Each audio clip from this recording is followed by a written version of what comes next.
Gracias, Álvaro. ¿Qué te parece si entramos de lleno en materia y vamos a ver reacciones y palabras de los candidatos que evidentemente van a segunda vuelta? Vamos a escuchar a Ollanta Humala. A toda la militancia, le pido a todo el partido, a nivel nacional, en todas las regiones del país, en todas las provincias, en todos los distritos donde haya organización partidaria, les pido que se mantengan movilizadas y siguiendo en el trabajo, porque no podemos descansar. No podemos descansar hasta ganar las elecciones y hacer del 28 de julio un nuevo Perú para todos y para todas. Álvaro, ¿es un nuevo Ollanta Humala? ¿Pudiera dar la sorpresa de Lula da Silva, de Luis Ignacio Lula da Silva, que dio en Brasil?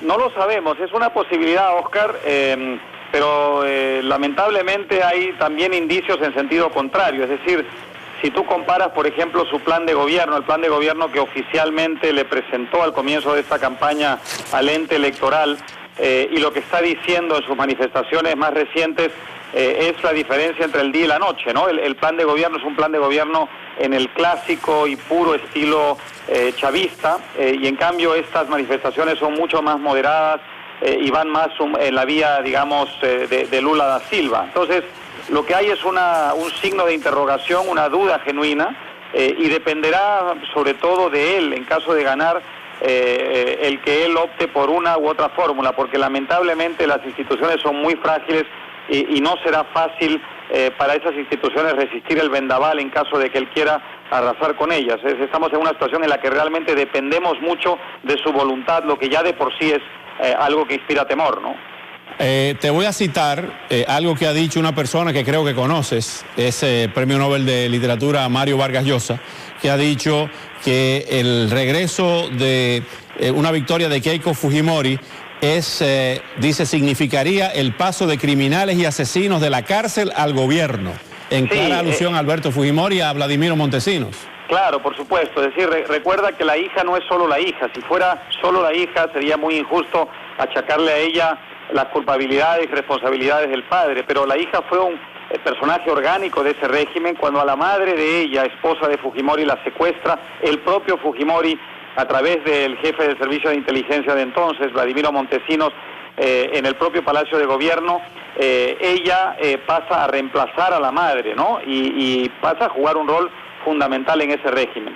Luego, a lo largo de esta campaña, el padre ha sido quien ha dirigido toda la organización y la estrategia desde la supuesta cárcel en la que está. En realidad está en una dependencia policial donde tiene muchas comodidades, donde recibe visitas de sus correligionarios, de sus militantes, de sus estrategas todos los días, y desde donde ha manejado un poco los hilos de esta campaña, ¿no? Y además en la lista parlamentaria de ella, así como en su entorno inmediato, hay una, digamos, enorme cantidad de ex colaboradores de ese régimen. O sea que es básicamente el régimen de los años 90 intentando volver al poder. Esto es lo que ha levantado, yo creo, un amplio sector del país, un enorme temor, ¿no? Quédate ahí, Álvaro, porque vamos a escuchar lo que ha dicho Keiko Fujimori, después vamos con Jennifer Saldarriaga, que está con nosotros en el estudio. Vamos a escuchar lo que ha dicho Keiko Fujimori.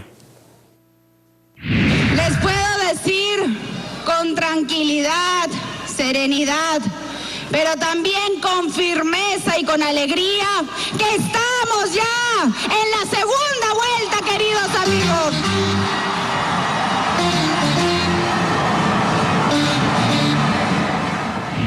Pues bien, continuamos con Álvaro, pero tenemos aquí a Jennifer Saldarriaga. Jennifer, ¿le gusta repetir a los peruanos? Porque Fernando Belaúnde Terry, Alan García, y ahora entre los candidatos estaba Alejandro Toledo, que ya fue presidente, Keiko, la hija de Fujimori. ¿Qué pasa? Yo creo que eso es un mal, ¿no?, de nuestros pueblos, y yo creo que la mentalidad es más vale malo conocido que bueno por conocer, y que a veces con estos candidatos por lo menos existe un punto de referencia, porque la realidad es que en el Perú la mayoría de la gente no entiende bien de política y se deja llevar por las imágenes, ¿no? Yo creo que como en muchos pueblos se deja llevar por lo que la televisión promueve, promulga, y estos son personajes conocidos que de algún modo, a pesar de que representan un riesgo, han sabido cautivar un sector de la población. Y la gente se engancha a eso, y la gente les cae simpático, les cae bien, recuerdan las postas médicas de Fujimori, se dan cuenta que Humala representa la idiosincrasia de ellos, que se vende como el candidato de la esperanza. Pero no recuerdan recuerdan también a Montesinos y todos los escándalos de corrupción y las muertes.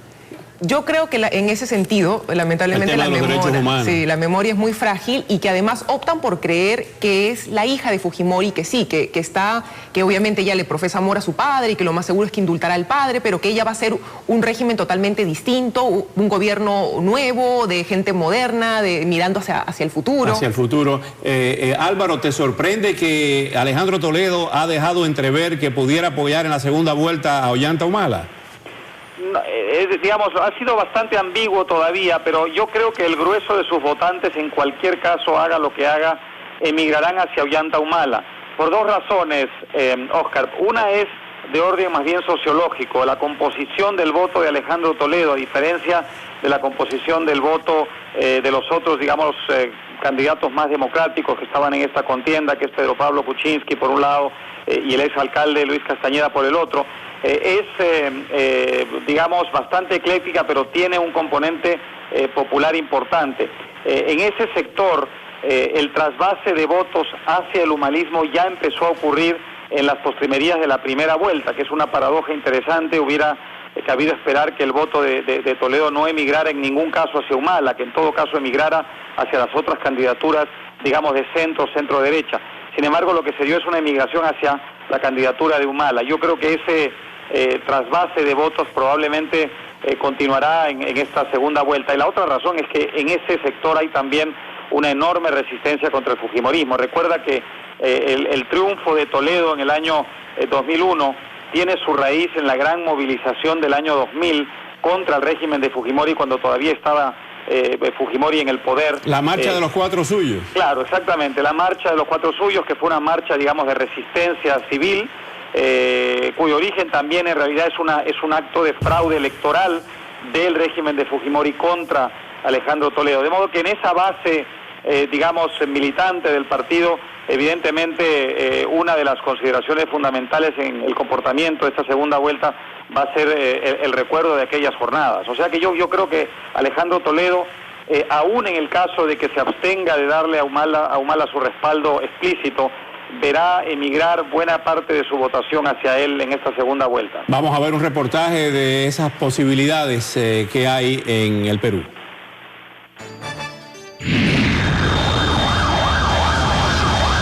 El suicidio o el milagro son las dos opciones que tiene Perú de cara a la segunda vuelta electoral del próximo 5 de junio, sostuvo el Premio Nobel de Literatura 2010 Mario Vargas Llosa al referirse a los resultados electorales de ayer.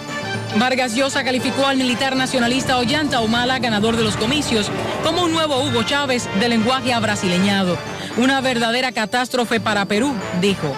Todo nos hace ver que estamos ya en la segunda vuelta electoral y eso implica más trabajo, más dedicación y más fuerza nacionalista. Humala encabezó los comicios de este domingo con un 30% del voto, seguido por la candidata de Fuerza 2011 Keiko Fujimori, hija del expresidente Alberto Fujimori, quien cumple una condena de 25 años de prisión por corrupción y violaciones a los derechos humanos durante su mandato.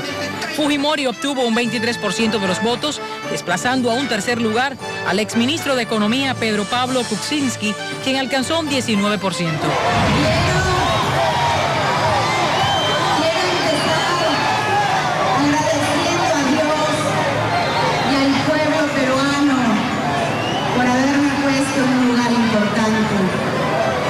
Para Vargas Llosa, una victoria de Fujimori significaría el paso de criminales y asesinos de la cárcel al gobierno, una clara alusión a la posibilidad de, si triunfa Keiko, puede ordenar esta la liberación de su padre.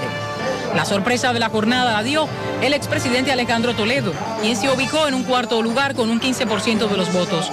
Con la frase de que no hay que volver al pasado, Toledo dejó entrever que no apoyaría a Fujimori y que respaldaría a Humala.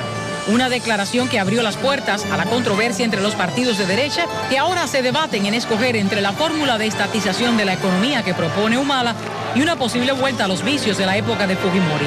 Un día después de la primera vuelta, tanto Humala como Fujimori prefieren moderar sus discursos, aseguran, por el futuro del Perú. Finalmente, Jennifer, prefieren el populismo a lo... La silla no fui yo.